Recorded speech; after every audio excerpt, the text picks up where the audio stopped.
Muy buenos días, mis amigos. Les saluda su profesor Ivito para hacerles recordar que el día de hoy vamos a desarrollar las preguntas que la Universidad Nacional Pedro Ruiz Gallo consideró en su centro preuniversitario. Y como siempre, las preguntas acordes a todos los temas que hasta ahora hemos estado desarrollando a través de los videos o las clases interactivas. Bueno, para hacerles también partícipe de la nueva carátula de nuestras guías, que ya muchos de ustedes la están adquiriendo, agradeciéndole bastante por la acogida y pedirles que sigan con la publicidad y que sigan en este canal que humildemente está creciendo día a día.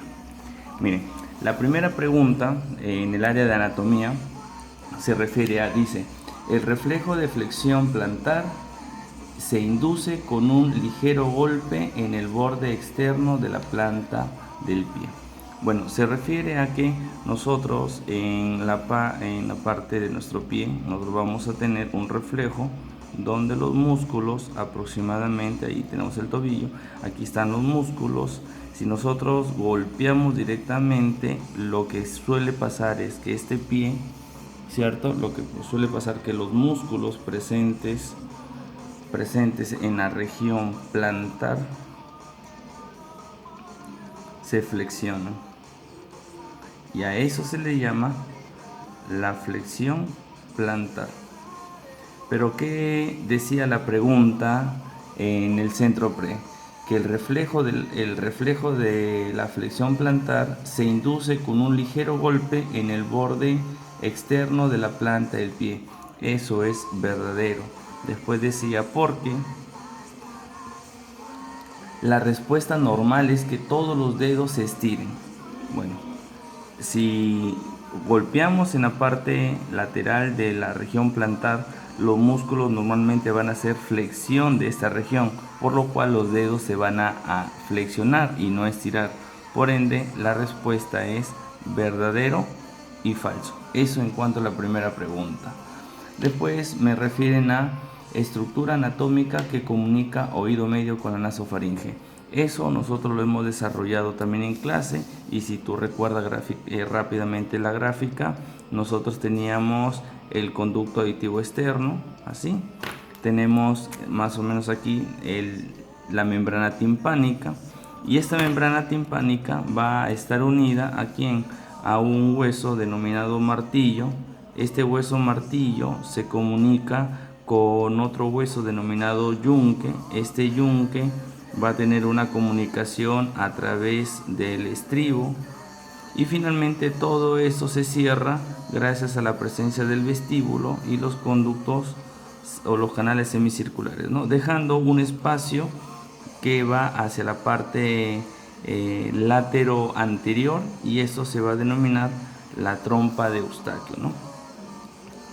Esta trompa de Eustaquio, clásicamente conocida, ¿por qué es conocida? Porque es el que va a permitir la comunicación entre justamente la nasofaringe y el oído medio, ¿no? Es por eso que nosotros, cuando respiramos o nos topamos la nariz y soplamos fuertemente, sentimos una presión sobre nuestro oído, ¿no? Esa es la famosa comunicación entre la nasofaringe y el oído medio, denominada trompa de Eustaquio. Por ende, la respuesta es trompa de Eustaquio. Luego viene una pregunta clásica, una pregunta que siempre en los seminarios, en las diferentes clases que tenemos, les recomiendo que aprendan. Nosotros tenemos una región denominada hipotálamo. Este hipotálamo va a presentar una comunicación muy importante a través de la hipófisis, a través del tallo hipofisario. El hipotálamo se va a encargar, entre tantas funciones que tiene, en producir a través de un núcleo llamado núcleo paraventricular. El núcleo paraventricular va a producir una hormona denominada oxitocina. Esta oxitocina será una hormona que va a permitir la contracción del útero durante el parto. Esta contracción del útero se va a dar gracias a la salida espontánea de la oxitocina. Ahora, pero esta oxitocina, que es producto del hipotálamo, esta oxitocina va a ser almacenado ¿en dónde? En una región de la glándula hipófisis. Esta región se llama la neurohipófisis.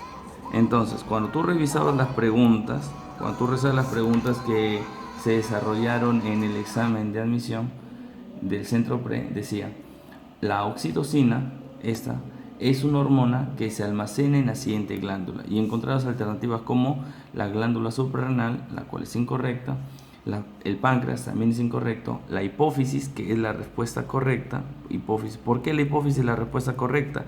Porque la hipófisis presenta dos lóbulos, un lóbulo anterior llamado adenohipófisis y una denominada neurohipófisis. Y como la neurohipófisis, donde se almacena la oxitocina, la respuesta es hipófisis. ¿Ves?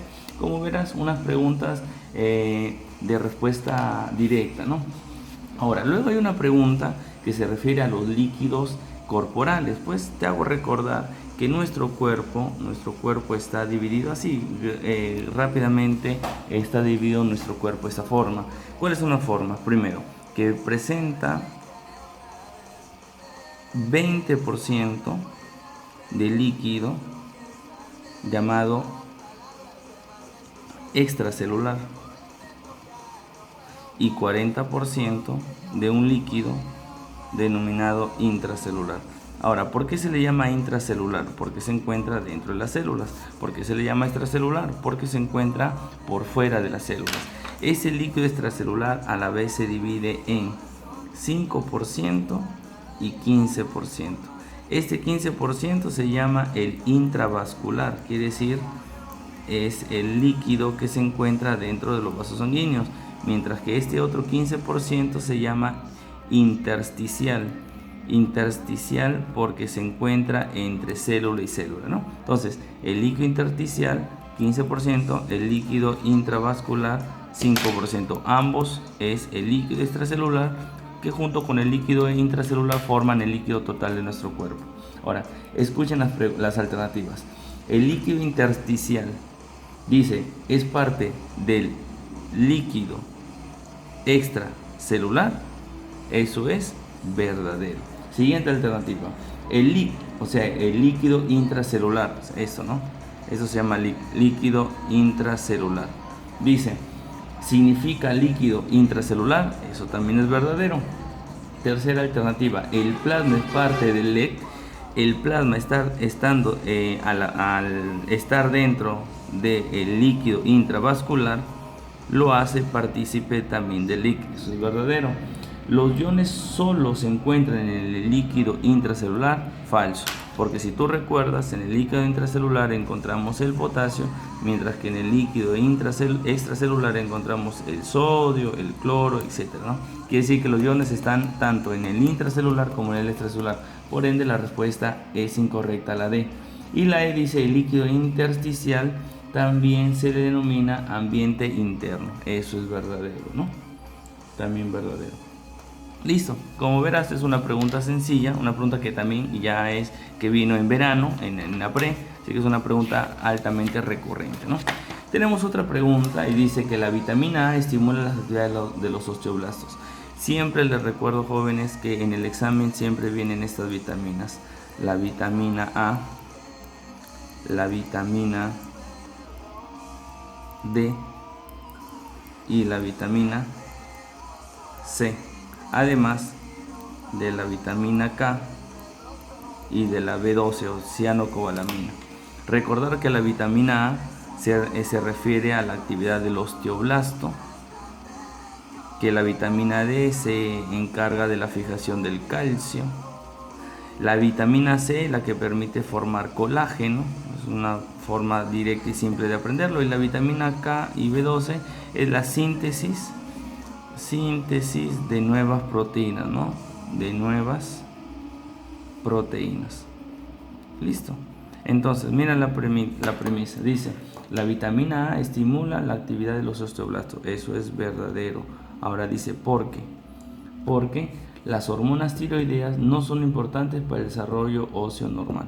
Pues la T3 y la T4 son muy importantes para el desarrollo óseo. ¿Por qué? Por sus funciones. ¿Cuáles son las funciones de la T3 y la T4? El consumo de oxígeno.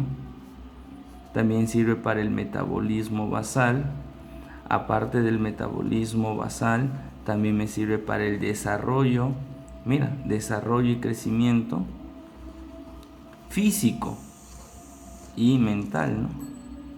O sea que también participan dentro. Es más, una enfermedad llamada cretinismo, es ocasionado por la disminución de la T3 y T4.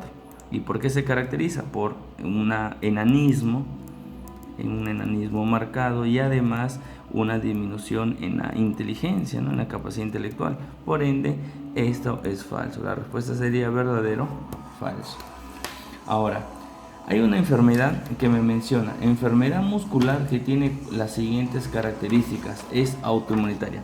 Yo siempre te recuerdo que cuando te hablan de tejido muscular, cuando te hablan de músculos básicamente, cuando te hablan de músculos y te dicen enfermedad autoinmune, te dice que lo padecen las mujeres básicamente entre la segunda y tercera década de la vida.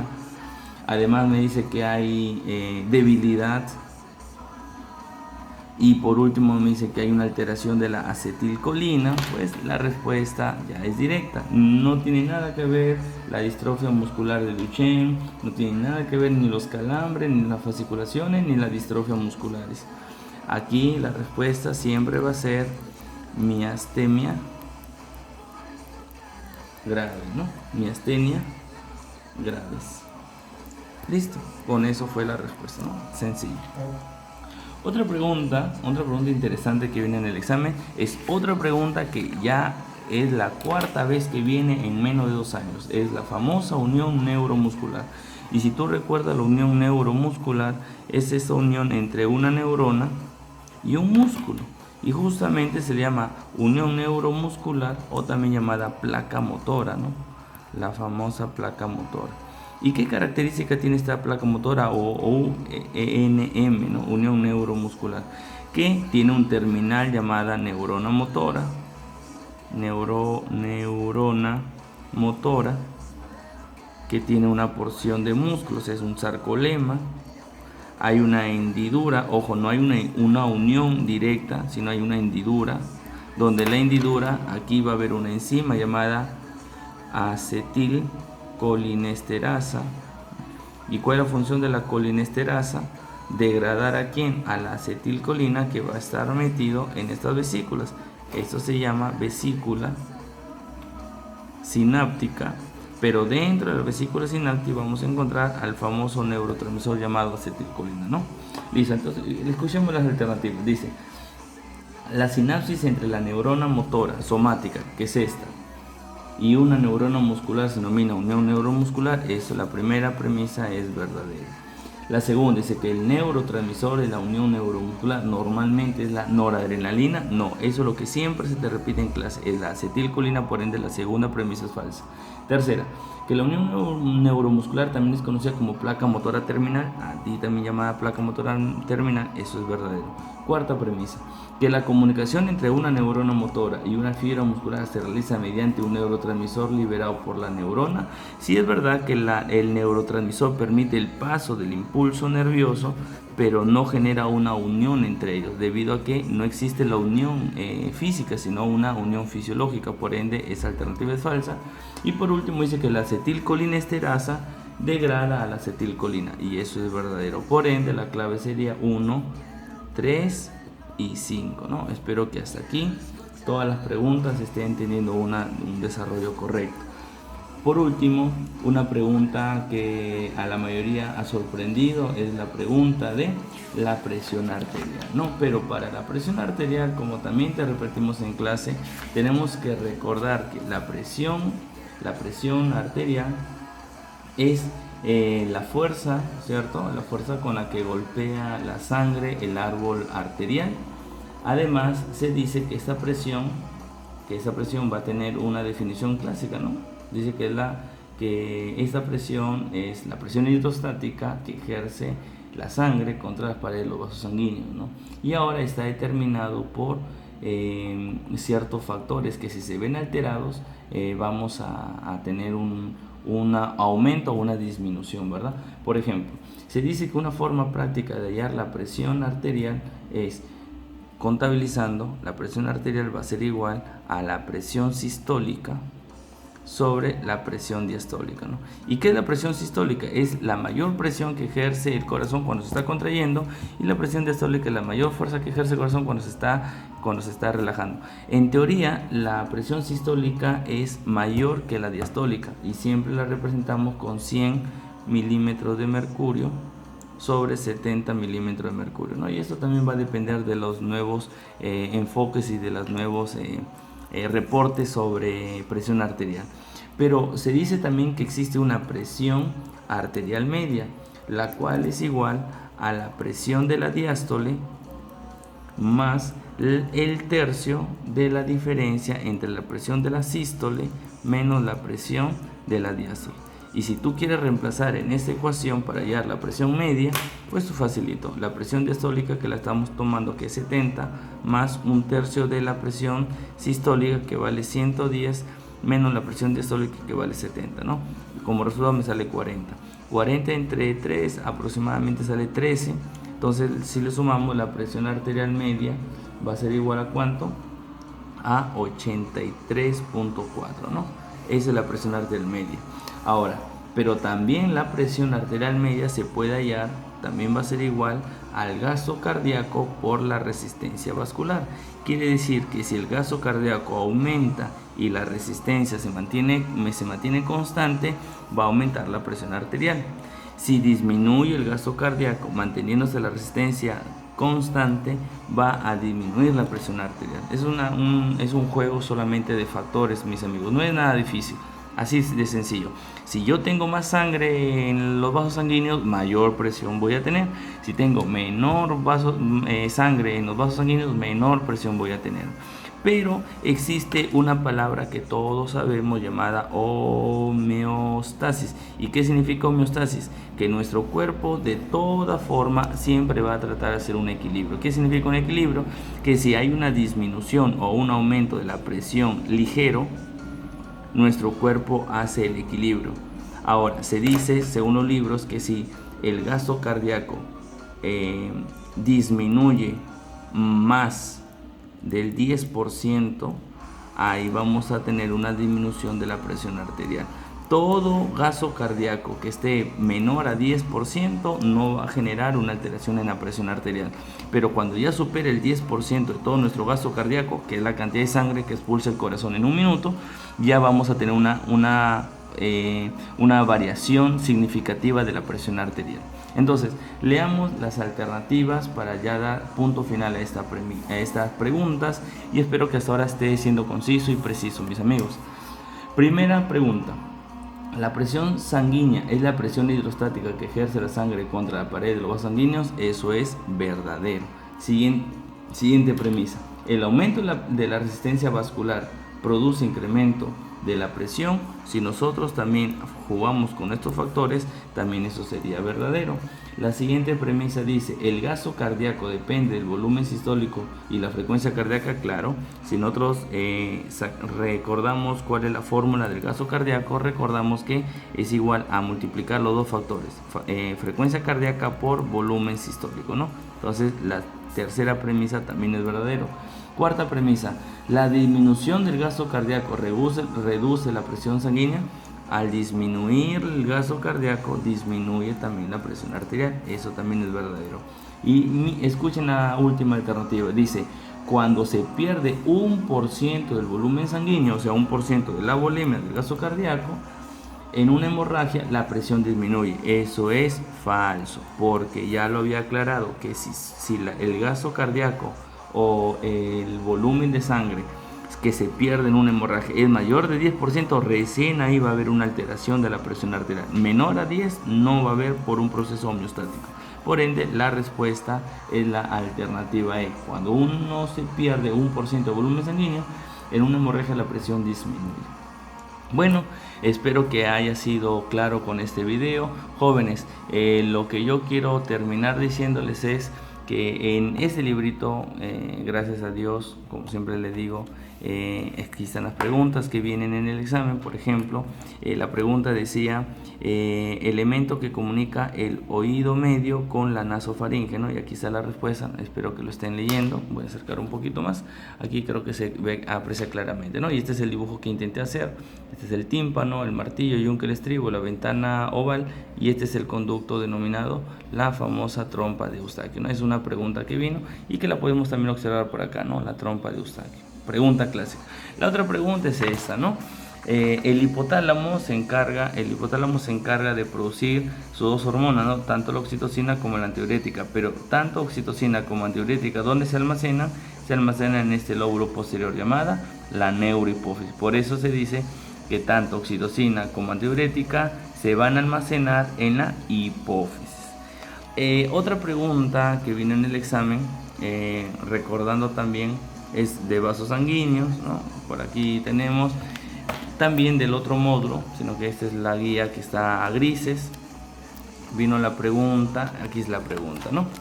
Aquí, como ustedes pueden ver, la miastenia gravis dice que se da por un daño crónico, trastorno autoinmune, ¿sí? Los anticuerpos para la acetilcolina, ¿no? Es más frecuente en mujeres, ¿no? Y dice que se asocia a un 75% de pacientes que presentan tumores en el timo, ¿no? Esa es la pregunta. Y la otra pregunta, que ya es un clásico, la unión neuromuscular, donde podemos ver la acetilcolina, es el neurotransmisor, no la noradrenalina. La activación de los receptores se transmite, ¿no? Aquí vamos a encontrar la acetilcolinesterasa, etcétera, etcétera, etcétera, ¿no? Bueno, eso fue todo por mi participación. Espero que este video les guste, traten de compartirlo, sigan el canal, que ya nuestro objetivo del examen de admisión se acerca y nos queda prácticamente 40 días, así que chicos, a darle todo el punch posible. Mi nombre es Iván, su profesor Ivito, que siempre está con ustedes. Cualquier sugerencia, cualquier novedad, escriban, denle like al video, compártanlo, todavía ya estamos llegando a nuestra meta. Muchas gracias.